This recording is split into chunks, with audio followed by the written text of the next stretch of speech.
मुल्क भर में हिंदू बिरादरी का त्यौहार दिवाली को बड़े जोशो खरोश से मनाया गया। मुख्तलिफ शहरों में खुसूसी तकरीब का इनेकाद किया गया। कराची में गवर्नर हाउस में केक काटा गया।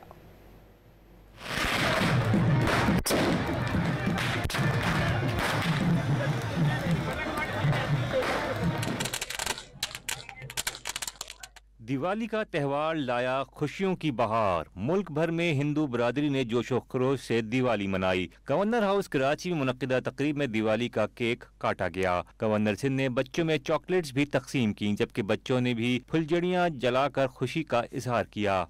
हैदराबाद में दिवाली की खुशी में मंदिरों पर चिरागा किया गया। हिंदू बिरादरी से ताल्लुक रखने वाले अफराद ने नए मलबूसात ज़ेब-तन किए और दिवाली का जश्न मनाया। घरों में मीठे पकवानों, केक और मिठाइयों का भी खुसूसी एहतमाम किया गया। सियालकोट में दिवाली पर शिवाला मंदिर को बरकी कुमकुमों से सजाया गया। इस मौके पर लक्ष्मी पूजा से प्रार्थना की गई। शिवाला मंदिर में दीप रोशन किए गए। जैकबाबाद समेत सिंध के दीगर शहरों में भी हिंदू बिरादरी ने दिवाली की खुशियां भरपूर तरीके से मनाई।